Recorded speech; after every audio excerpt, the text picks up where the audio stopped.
death. It came with the white man on his iron horse.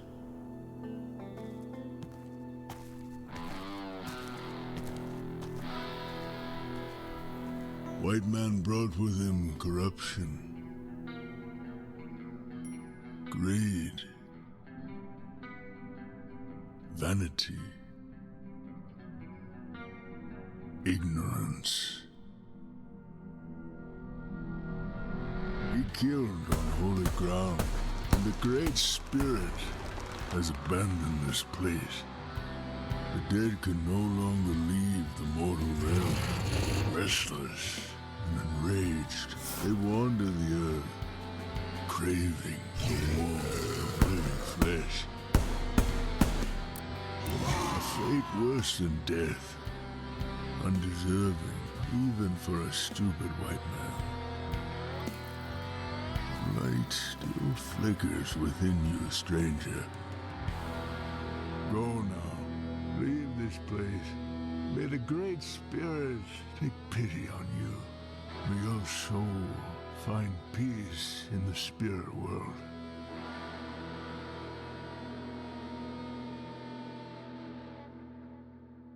Hey, what's up, comrades? Hope you're all doing great. Today I'm going to talk about Blood West, which is, I don't know, it was sold to me as kind of like a Dishonored style game. Assassin's Creed, Thief, what do they call those games? Life simulators or something? I don't remember. There's some term that people use for it that I think is stupid sounding, but anyway, it's kind of like a stealth.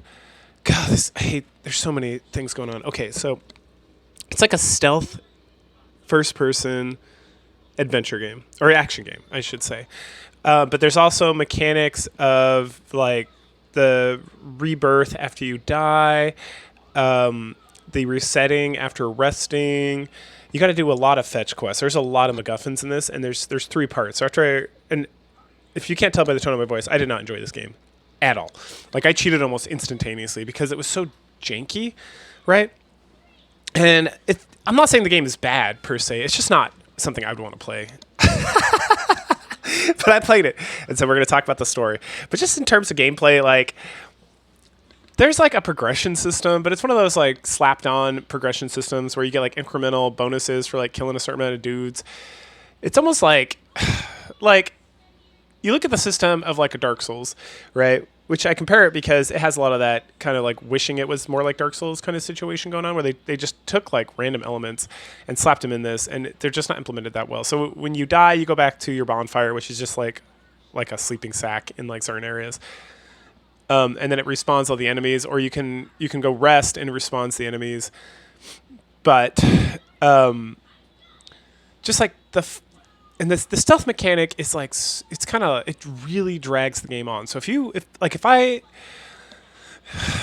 had a lot of time to kill and this game was on sale for like nothing, this would actually be a decent purchase, because I just need something to like kill time with and invest a lot of time in this. I mean, I obviously cheated through this game, so I beat it real quick.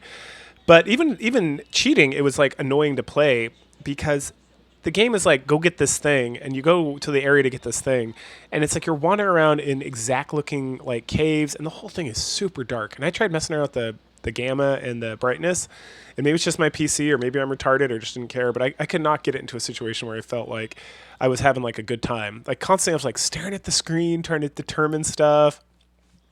And it's really just fetch quests. Like, you just go and fetch quests, you go fetch and you come back, and you fetch and go come back, and you fetch some more and you come back, and there's like little side quests and stuff to power you up somewhat. But in reality, you just need to get gold. You need to get items to sell items to get gold to buy better equipment.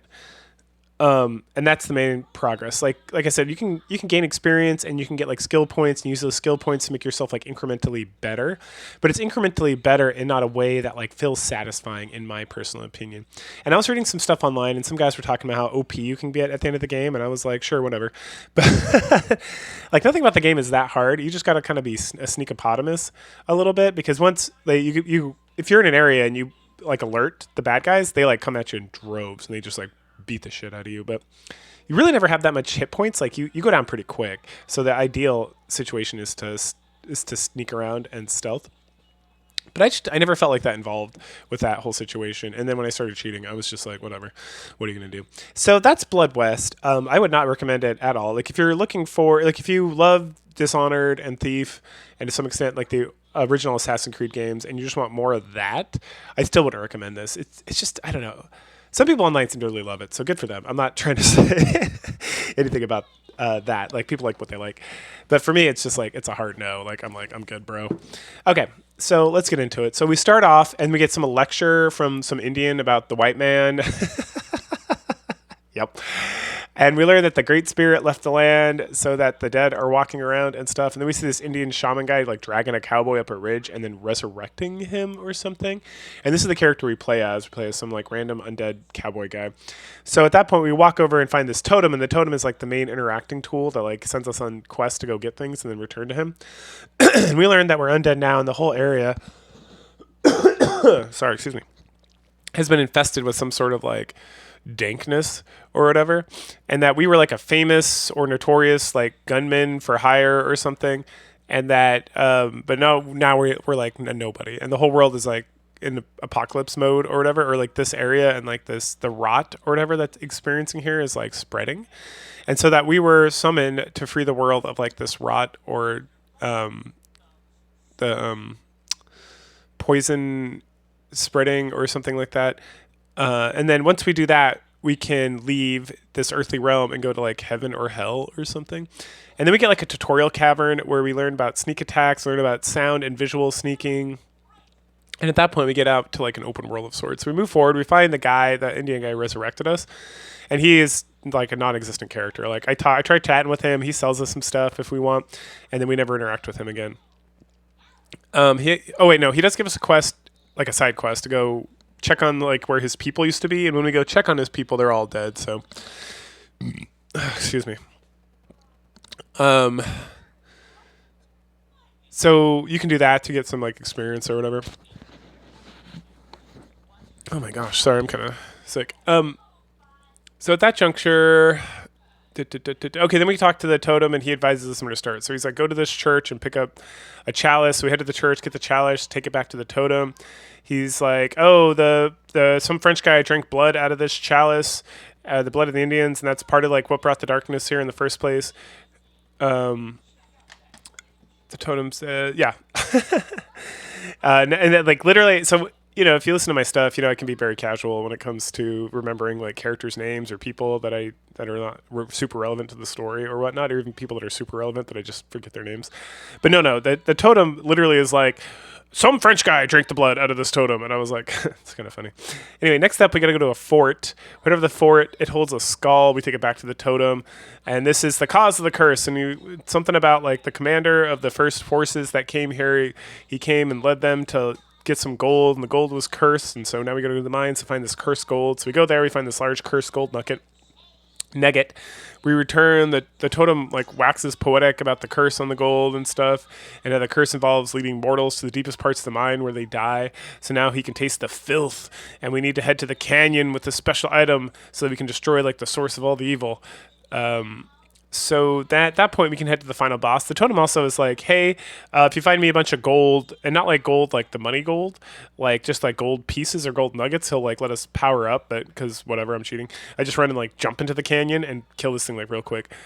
Oh no. So we jump into the canyon, and then we have to use an item that the totem gave us to open up this door, and we find this tree covered in blood, and that's the boss. So then we shoot the roots. And then we see our character die and get pulled into like heaven, and it's like, yes, we have finally defeated the game. And I was like, that was a real cool game. And then nope, we get pulled back to life and resummoned by the totem, and we're now like somebody else. And we see some. So we had to find the priest first, and he's up in some place, like another church-looking area or fort with like a big tower, and he's at the top, which took me forever to figure out because again, everything looks the same here. And he will not leave until he gets some sort of decanter alchemist thing, which we get down below the fort. So we do that. We head back to the HQ. And then the girl's at the sawmill on the other side of the map. So we head over there. We meet her. She's like buried under the earth. like, which again took me forever to find her. And she wants a doll, and so we wander around, find the doll. It's in like a pentagram, something's, which is super sketchy. And then she says she'll head back, and so then we head back. And once we get there, we talk to the lady with the mask. About the twisted gold and about the curse and everything, and so she sends us out again to find more stuff. Wandering around to find these items is really freaking hard. To be fair, just one of them's hard. It's there. We need to go. So there's an alligator farm. It's pretty easy to find that. We go to this gravedigger's place and we find that pretty easily. It's just like in a grave we got to dig up. Those are the two big artifacts. And then we got to go to this cultist cave. And this cultist cave was the worst thing ever because it's like I spent at least an hour wandering around this thing after I killed everybody trying to figure out where this artifact was. And I don't even remember where I eventually found it. It was just like in some side room. But again, it's like I'm wandering around and I'm trying to be very systematic, but like all the rooms look the same. It's like the graphics are kind of janky, and like better graphics would not have helped this. It's just that it's not really stylized, and it's not like distinct. And so you're like, it's a dark room with dark caves and dark stuff on the walls, and then there's like random crap on the ground, and you're just kind of like, I'm trying to like very slowly walk around and make sure I'm in every side passage, and then I just keep going back to the same rooms over and over again, and there's like 4 entrances to this place, so then I try like, all right, well maybe if I come in through a different entrance, I'll see something different. Dude, it's like all day. It was awful. And then finally, we get all that stuff, and we're able to... Okay, so then before... Okay, so then we have all the items we need to summon this other undead guy. But then when we do, there's like a giant monster that appears that's like stalking around like our area. So we're underground is like our safe zone. And then when we step out into like the open world, there's like a giant monster that will like, kill you almost instantly. And he's invulnerable. And so we have to go get some more stuff so that we can create like a trap and defeat his invulnerability. This quest is given to it by the undead guy who just like is a skeleton with another cowboy hat kind of looking thing. So we talk to him, and he kind of gives us like the rundown of like what we got to do, and all these items we need are just from like random creatures. And since I never die and never reset at the safe, like at a bonfire, essentially, I've already killed all these things. So I just wander back down to the cultist camp, to be honest, and just start searching dead bodies until I find everything. And so that goes pretty quick. We take him back. The guy sets up some sort of ritual where there's a bunch of like fire setups, like not fires, but like like the fire pits are set up. And so we just got to lure the giant nearby one of these fire pits and then set it on fire. And so we get to that, and he like is spraying crap at us and all this stuff. But we lure him over to like a fire that we start with the Molotov cocktail, and that kills him. And so we go back and check on the totem, and he's like, awesome, high fives. And the undead guy is like, hey, that totem is not trustworthy. The totem is the thing that will like resurrects us. That's part of like the whole dealio with that is, and then if we get resurrected like 3 times and we don't get rid of like the curse, we become like a berserker or something, which never happened, so I didn't really test that out. And so we agree with the undead guy that like the totem is not to be trusted, so we kind of like sneakopotamus out of there. And then we get like a cutscene. He's talking to us about things in this like cutscene video, and we're wandering away and trying to figure out like our own stuff, and then some rocks fall on top of us on like a cliff and kill us. And so he brings us back to life, but he uses like a lot of his like mojo or whatever. And so we wake up in another freaking dark cave, and he's like, hey, maybe we actually do need this totem of souls, so we should reconstruct it so that we can stay alive, or I don't know. There's some justification for doing that. And so it's like, okay, time to gather more random crap in a new map. Thank goodness it's the last one. So we go out to do that. So the first thing is we got to find a mausoleum in a nearby mining town, and so we head in there, and it's so awful. It's another situation where all the walls look the same and the tunnels look the same, and you just got to like kill monsters and then try to find new monsters to kill because that tells you you've not been to an area. And so we eventually get what he needs from there, and then we head back to give it to him, and then he mentions, and again, I didn't even write down what it was. It was just like another MacGuffin. I think it was like a dagger or something. Then he mentions that he saw a lantern across like this vast plain, and so there might be someone over there. So we go over there, and it's this huge map, and we got to go through past like another cavern or like a big crevasse in the middle of the map. And so we, meander all the way past that. We find the doctor. He talks about how we need to. We talked to him about how we need like a powerful soul, and that there's like a phylactery or something down at the bottom of the cavern, but it's full of gas, and so we need to get something so he can protect us from the gas, so we can get that without dying. So we got to go find more freaking items, and so we wander around and get the items he needs, and then we're able to get like the gas protection thing. Let's see. And okay, yeah. So then we hop down there and we get the phylactery, and then we go back to our undead friend to talk to him about it. And he's super excited because there's like a lady here now, and the lady's just like a bog monster or something that she wants like a skin suit, and if we can go get a skin suit, she'll help us with stuff. And I just ignored that because it was clearly a side quest I didn't need to do. At this point, I just wanted to get this game over with. And then we show the phylactery to our friend, the undead guy, and he talks about how we got to go to this other place because it's like the place where the weakness between the real world and the veil of like to the spirit realm is like the weakest. And so we head over there that's back on the other side of the map, and there's some totems there, but not like the totem we're looking for, like more like statues. And so each one of these statues needs an animal statue, and these animal statues are literally in like the four corners of the map. So we have to just like circumvent the whole map to pick each one of these up. Fortunately, they're not as hard to find. They're just like sitting out in the open, and they're green and they glow green. And one of them's actually like right outside this little like statue place. And then there's like a bed there, so we can like teleport back over here when we're done. So we wander around, get all the little statues, and bring them back. And then when we open the door, our undead friend shows up, and he's like, "Yo, I'm here. I'm gonna hang out here just in case something happens. And if you need to buy anything or like whatever, it's like thank you for making this a little less of a headache, right?" And that's good because we're about to go fight the final boss of the game. Punter plays. Oh yeah, then it shows. Okay, so then we head up. We use the phylactery at like the very top and the altar, and we summon the totem of souls. But we're actually freed the totem of souls because it was like an evil spirit that's like almost like a Cthulhu monster with like a sandworm with giant teeth and wings and stuff.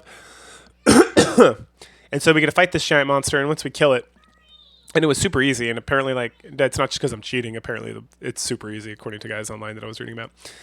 Before that, he thanks us for freeing him, and that he's going to bring fire and death upon the world and destroy everything. And so we kill him, and then we get a cinematic where we see the monster collapse down to the bottom of this crevasse, dead. But then it's like, hey, so you wander around the world, and like the death of the monster didn't do anything, and this totem spirit keeps taunting us about how like even though we supposedly killed it, we can never kill it. That now that it's free, it'll always be free. And we see like giant monsters killing people and destroying towns, and there's like the spread of the curse like went throughout all the land, and it was like the end of times, and we end up seeing like the monster we killed, like the totem spirit, sitting on like a pile of corpses, like mocking us some more as like the game ends, and then we get the ending credits, and that's the end of the game, and that's Blood West.